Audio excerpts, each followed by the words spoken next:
Assalamu alaikum and welcome back to Quranology Television QGTV. I'm your host Farouk, and today I'd like to talk about chapter 67, the end of Quran. What do I mean by the end of Quran? Well, I believe that from the point of chapter 67 all the way to the end, which is chapter 114, there is a more personal tone to Quran, rather than the social or mass address type terms which you have at the beginning of Quran. For example, in Baqarah chapter 2, you will find that there are like 18 different sections, each of them with a call. Ya ayyuhan nas, O mankind. Ya bani Israel.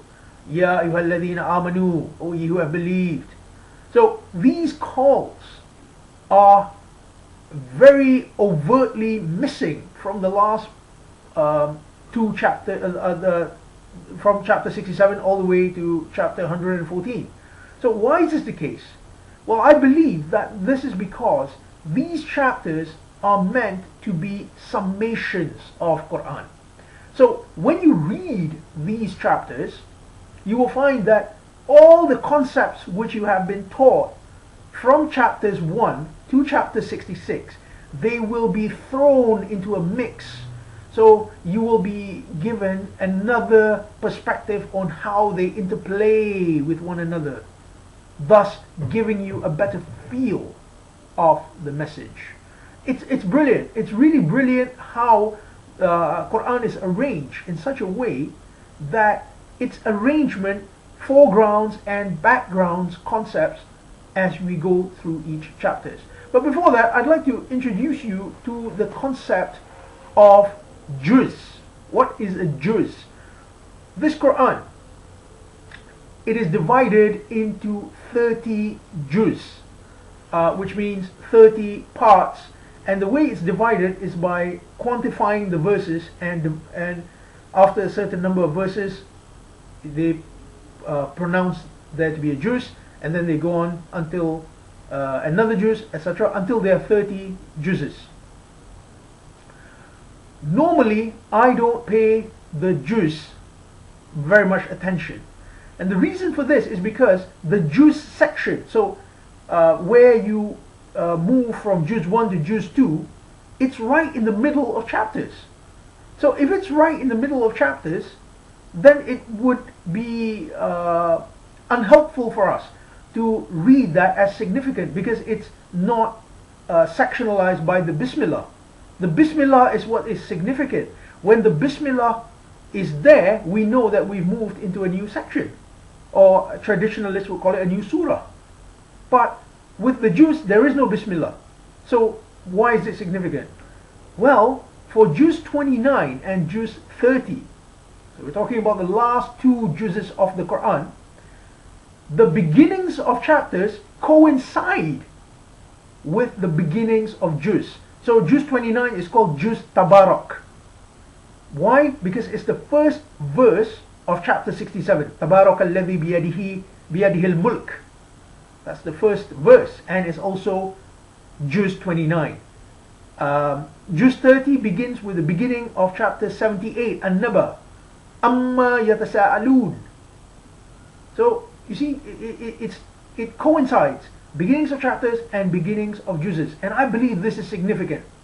It really it's significant to our reading, so that we bear in mind that when we move into this new territory, we will have a new message being delivered to us. So with that in mind, what does chapter 67 have? Well, very interestingly, up to chapter 67, so we're talking about chapter 1 till chapter 66, we are basically talking about the system of Islam. How is the system of Islam vivified or brought to life in our existence? So Al-Baqarah, for example, chapter 2. I love talking about Baqarah because Baqarah is such a vast, complex chapter. Baqarah chapter 2, it talks about building your Jannah fil ard, your garden on the earth. And it tells you how society is formed or constructed so as to provide this capacity to produce Jannah. And then you have Ali Imran also talking on that level. And then An-Nisa talking about building society up. And on and on. You will see that each chapter has its own theme. Then, from chapter 57 to chapter 66, it's the system of the Rasul and the Nabi, the messenger and the prophet. Their system is expounded from chapter 67 to chapter 57, to chapter 66. Then we move on to chapter 67 and a whole new tone begins. A whole new tone. Chapter 67, let me just open up the ayat. Chapter 67, ayah 1 says, Bismillah ar-Rahman ar-Rahim, Tabarak alladhi biyadihi al-mulk, wa huwa ala kulli shay'in qadir. Blessed is he in whose hands is power, mulk, wa huwa ala kulli shay'in qadir. And he is over everything, he has power over all things. Or I believe he gives the capacity to all things. The capacity to evolve, maybe. Yeah. So this begins a phase wherein the Quran reminds us of its essential role. So our relationship with Allah is reminded to us now. We are being told, okay, well, you've seen the system. Now we begin by reminding you what it's all about. And if you read this chapter, you will find that it goes back to so-called basics. There really isn't any basics in the Quran. It's just a foundation before you begin the next phase, basically. The next ayat says, الَّذِي خَلَقَ الْمَوْتِ وَالْحَيَاةِ, the one who created or evolved death and life. Very interestingly, it begins with death and life. Other places in the Quran, it's usually life and death. Here, it's death and life. Why? Why is it mentioned this way? It goes on and says, لِيَبْلُوَاكُمْ أَيُّكُمْ أَحْسَنُ عَمَلًا, that he may try you, which of you is best in deeds. Very interesting. This is a very fundamental statement. It talks about existence itself. So why is it telling you this? It's telling you this because the basis, the most fundamental aspect of existence is your deeds. Your deeds is what will give you life. So why are deeds being mentioned here? Well, because deeds are the fundamental aspects of our existence. And let me just point out the last two verses of Al-Zalzalah, which is another part, a chapter in, again, the final part of Quran. Sorry. Here it says, فَمَنْ يَعْمَلْ مِثْقَالَ ذَرَّةٍ خَيْرًا يَرَهُ وَمَنْ يَعْمَلْ مِثْقَالَ ذَرَّةٍ شَرًّا يَرَهُ. Whoever does an atom of good shall see it. Whoever does an atom of bad shall see it. يَعْمَلْ وَمَنْ يَعْمَلْ عَمَلْ عَمَلْ يَعْمَلْ. Why? Deeds. It's all about your deeds. So that is what chapter 67 starts off with. Then it continues and talks about creation. It talks about the heavens. Then it talks about those who reject Allah. Why? Because if we consider our situation in the world, we are situated between the heavens and the earth. That's our high and our low. We cannot escape this existence. So whatever we do, we are here. And those who reject, they are actually not using their reason. And this is what chapter 67 is trying to remind us. And chapter 67, I mean, I'm going straight to the end because it's basically general reminders of our existence. Yeah, and I'm going straight to the end because we're kind of running out of time. It talks about Allah's role in our life. And here it is. It says,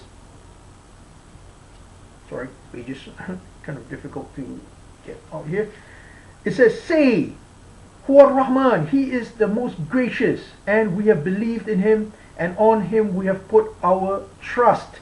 Wa alayhi tawakkalna. Right? So Soon we will know which of us is in dalal mubin, a manifest error. Where have we seen dalal mubin before? We see it in chapter 3 verse 164. Those who reject the messenger, they are in dalal mubin. So the role of the messenger is what will give us the salvation. Again, this is not dealing with some kind of religious discourse. The messenger is the one who reflects the signs in our lives. He is alive in the text. So the text allows us to reflect back on life. And it says, see, if your stream be some morning lost, who can supply you with clear flowing water? So Allah is saying, why did this come right again? Because the stream, water, is a metaphor for revelation, for God's opening of His fath, His help to us. And this is how the chapter ends.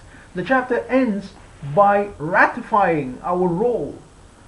We have a role as a human being. We have a role with our Rabb, our Lord, and this chapter ratifies it. I think it's a brilliant reminder of the totality of Quran's message up to this point.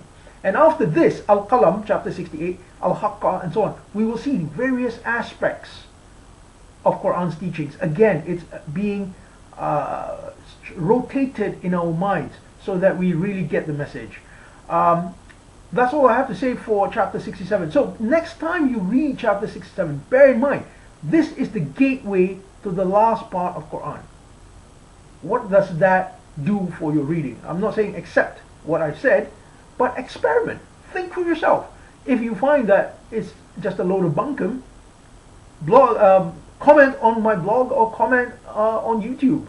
That's what we're here for. That we are here to grow. I could be wrong in my views. I could be absolutely wrong. And I'm perfectly happy to accept that if I am. So please do that. And I hope to see you again in another episode of QGTV in the near future. Bye.